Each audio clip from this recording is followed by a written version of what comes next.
Ho, ho, ho, ho. Ladies, gentlemen, gamers, and fellow movie enthusiasts, welcome back to another movie review done by yours truly, me, Chris Allen. So, I was munching on a carrot, and I thought there was no better time to start my review of Transformers Rise of the Beasts. Now, I do have to say, as I munch on this carrot, that it's been a little bit since I've seen this, so I definitely needed to make the script and take a long time on it because organizing my thoughts from how long ago it was that I saw it was a little difficult because the more time passes, the more I forget. And I don't know why I did this sooner. I guess I was busy. I guess after the travesty that I endured with the Bay films, I was traumatized. But regardless, we're here now to review this. I'm kind of spending the whole day reviewing things because I finally got some free time. Anyway, after the absolute travesty that was the Bayverse Transformers shit show that I had to subject myself to because Amazon was getting ads and I wanted to watch everything beforehand, we finally get to somewhat of a new chapter of Transformers that hopefully me going into it thought could revitalize the series for me. Even though somehow Michael Bay has his grubby little hands in this film as well. He did produce it, although he didn't direct it. So, as always, there's going to be some light spoilers ahead. So, after doing some research while organizing my thoughts for the film and trying to figure out the main question I had, which is this movie connected to the Bayverse or not, I've come to the conclusion. I don't fucking know. I've seen some people say that it's a prequel, and especially on the wiki, it says that it's a prequel to the first Transformers film that came out in 2007, and other people online are saying it's not. Either way, it doesn't really fucking matter to me because I'm just going to be looking at the film by itself, which I think, honestly, as a standalone film, disconnected from the other movies, or as a prequel, it does pretty good, even if it's like a reboot or whatnot. Now, one big thing here, the big bad villain threat that's in the movie that they're fighting, being who he is, it kind of just makes sense why this is more of a reboot than anything. Now, again, this is where it's a light spoiler what I'm about to say because I'm gonna mention it later on a little bit too. I'm gonna dance around it. It literally makes no sense how the Bayverse is what it is, especially with the last movie doing what it did, The Last Night, which I also reviewed on YouTube because the villain in this movie is Unicron. And just to come out and say it again, light spoilers here, not only for this movie and for Last Night, but Unicron in Last Night was the literal Earth. He was the Earth. He was in it. He was the Earth. In this movie, Unicron is not the Earth. He is coming to eat the Earth. So you can't really have one exist and the other exist as well. They kind of cancel each other out. So that's why I think it's more of a reboot. So anyway, finally getting into the film itself. What is The Rise of the Beasts about? Well, it's ironic to its name because even though the beasts are here in this film, it really only feels like it's half of their movie at best. So obviously, it's about showing how there's a threat to our world, as always, and it's because of the Transformers. Now, I'm going to be making a decent amount of comparisons to the Bayverse here, since, that's where things got pretty wacky, and because it's the direct predecessor, and because I'm scarred. And, first and foremost, I think that this movie is a lot more grounded. Every single fucking thing in the Bayverse was attributed to the Transformers. Oh, the moon landing, that was the Transformers. Ancient civilization and Egypt and Camelot, that was the Transformers too. All of these things, the Earth, it's fucking itself, right? The Earth forming, everything forming, somehow tied back to the Transformers. JFK assassination, Transformers. The person who led the other side in World War II that I'm a little scared to say, Transformers. Everything was Transformers. It doesn't make any sense. And I fucking hated it. It was so dumb. This movie's a lot more grounded though, so I'm really happy about that. So, like I mentioned, this movie comes out in the beginning, like literally when you first start. It comes out swinging. It basically explains the whole plot of the movie, how there's a threat to the Earth because the Transformers again are here. But this time it's more kind of an accident or coincidence that it happened. And the Transformers are here and the threat is occurring kind of not really because of something they wanted. And this is a really nice change of pace from the usual explanation in the Bayverse again, where all of human existence and mythos from before tied back to Transformers somehow. Basically, the whole plot of the film is there's a key that Unicron wants to get because Unicron is basically Galactus and he needs to eat world because he's an American fat fuck and I guess everything in his general vicinity he already ate. So he wants to get this key that can help him go to other faraway places. And lo and behold, the key ends up on Earth after the Beast Transformers run away from his ass because they're pussies and they can't beat him because he's pretty strong. So basically, that's what ends up happening. That's the main plot that drives the story forward. Now, the movie stars a new main human cast character whose name is Noah, who's the one who basically gets involved in all this. I really, really liked Noah. I'm not gonna lie. I love Shia LaBeouf. I love Sam Witwicky. He's probably my favorite main character of the Transformers stuff that I've seen. The guy after him, Cade, I was like, whatever. His character was, I think, really poorly written and kind of had too many hypocritical things about him.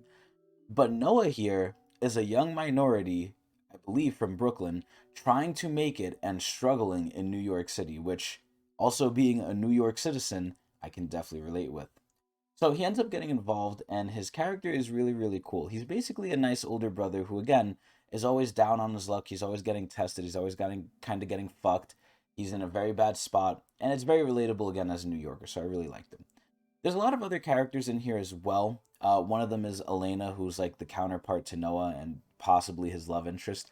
But I'm gonna be honest, aside from Noah and maybe Noah's little brother, and obviously all of the robots, I really did not give a fuck about anyone else, especially Elena. I just didn't care.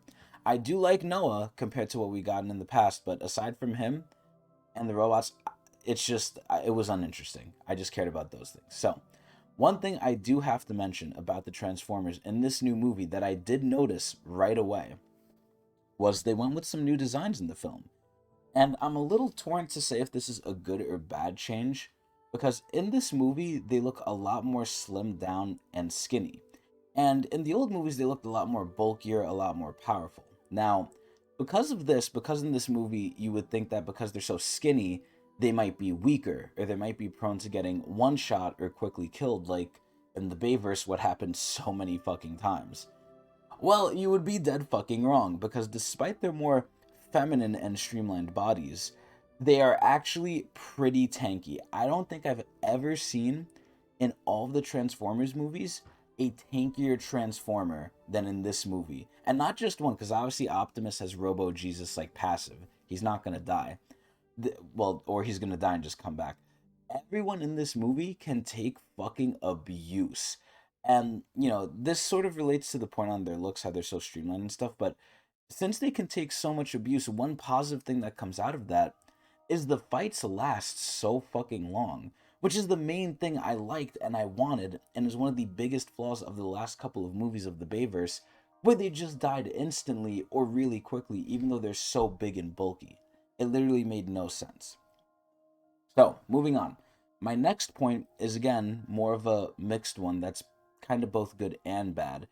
And that has to do with what I mentioned before, which is about the beasts. So, despite it being named Rise of the Beasts, the movie's named after them, the movie isn't really all that much about them. They're there, they have a central part, but again, it feels like at most it's only half of their movie.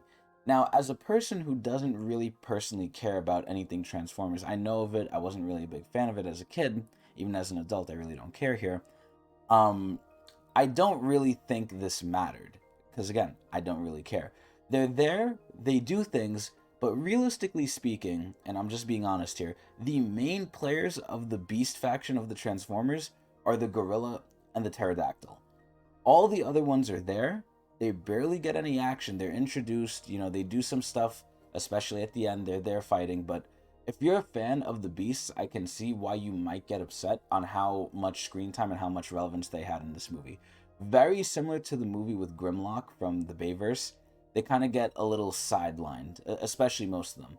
Like, aside from Grimlock, even in the main Bayverse, it's like they kind of got shafted.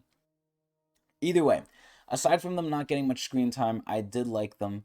And one thing I do have to say to the film, right? And this is along with the good side and the bad side of cast, the cast of villains as well. And the villains are not just the Decepticons here. They're actually called the Terrorcons, which was pretty cool. There's a lot of varied people here.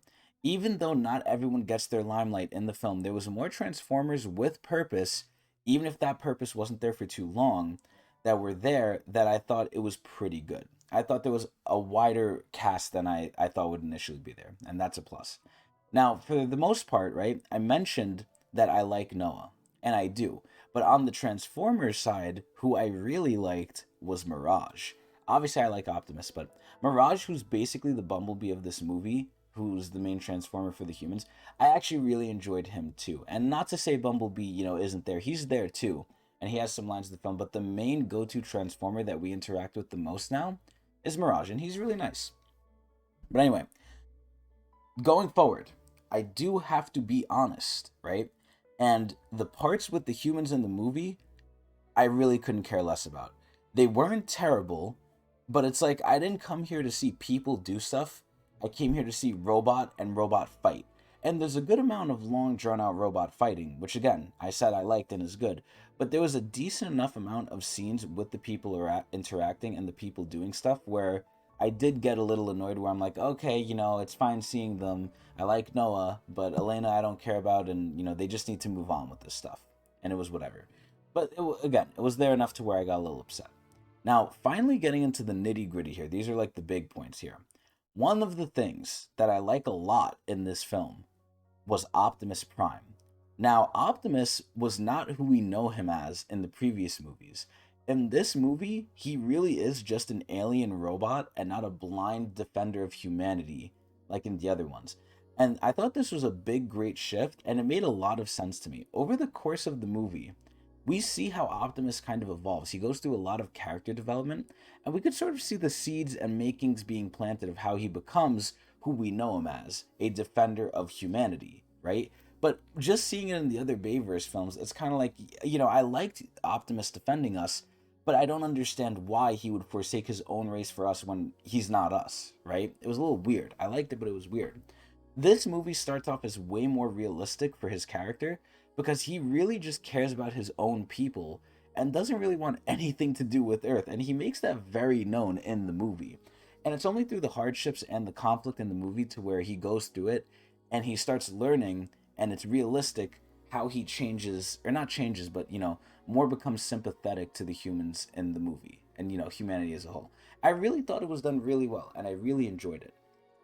Now, another thing I did like in the movie was that this is before the world really knew about the Transformers. So things that are done are mostly done on the down low. They're mostly done at night or in an area that no one knows about. And the Transformers, when they're around people, are mostly in car form as much as they could be. And I really like the fact that, they're not here in the city just doing whatever they want, strolling around breaking buildings and shit. It's kind of more realistic where it's like they're secretive. The Transformers are not there to make a scene. They're just there to try and like do their thing and get out. They don't want to be involved or seen by the army or by the people. And it's a nice little dynamic. In the other movies, they were front and center in the world, and look what happened to them there, right? So I thought it was a really good change back to the roots, as they say. Now, on to the things I hated. This is where I had major, major issues with the ending of the movie. Now, the ending itself, lore wise, plot wise, wasn't really terrible. It wasn't horrible, right? Writing wise, it was pretty good.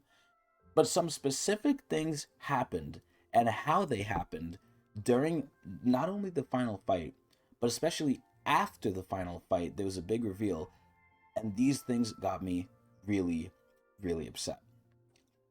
One other little tidbit here is that the movie, again, felt like there was a lot of ads, and things from the real world were just kind of shoehorned in there, but sadly, I've kind of expected that in the movies now. Obviously, they're going to show off the cars, but there's other things that were there, like, I don't really remember because it's been so long, but maybe it was like Budweiser or Bud Light or whatever. Like, there was some beer ad in there, and then I think a Victoria's Secret ad. There's a lot of stuff in there that was a little just like, on the nose. it was kind of obvious, but again, it's expected. It's sad that we see it so much. It's sad that, advertisers also have to get their grubby little hands into everything, similar to Michael Bay, but it is what it is. So, let me just munch on this carrot real quick. Anyway, what happens in the end that gets me so upset that my carrot is trying to help me with? Well, my complaint about before, about the humans being focused on, basically gets multiplied tenfold here at the end. The film does something I absolutely despised, which is they make the human, which in this case, light spoilers here, who's Noah, able to have a much bigger impact than he ever should have had, and actually fight the Transformers and help Optimus in a very big way. Now, when I say fight the Transformers, I mean, the Terrorcons, the villains, right?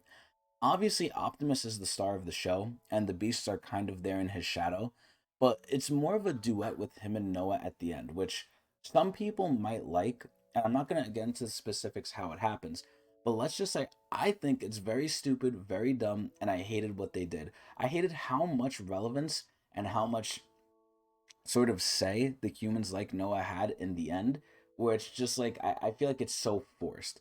Other people might like it, especially I think kids, but I really, really hated it. I did not like how much of a phase or a role that Noah had in the final ending of the film as a human. It's just really dumb.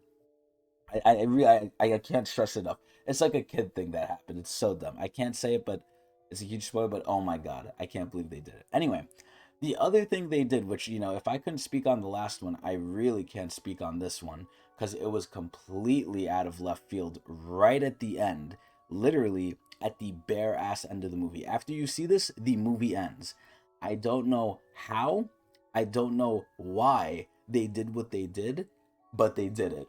I obviously really can't talk about it because it is a huge spoiler, but anyone who watches the film and gets to the end will see what I mean, where it's just like, what did I just witness? Basically, to give some information on it, it's a very, very big, huge tie-in, excuse me, to another form of fiction, to another story that's out in the world, that it's just like, what the hell? I don't know if it's good. I don't know if it's bad. I'm just more stunned by it, and it's been some time, and I still don't know how to react to it. I'm like, why is this here, and what the fuck are we doing? Like, why is Transformers paired with this? But either way, it's definitely something. It's definitely something. Either way, though, to wrap things up, after crawling through the filth and muck that was the ass end of the Bayverse films, I actually really enjoyed this potential reboot of the Transformers series here. The parts with the humans just interacting with each other and doing shit were okay. I think a little bit they got too out there, too much, but it was okay for the most part. I didn't hate them except for the last scene with Noah. The Transformer fights were really nice. They were really long, like my peepee.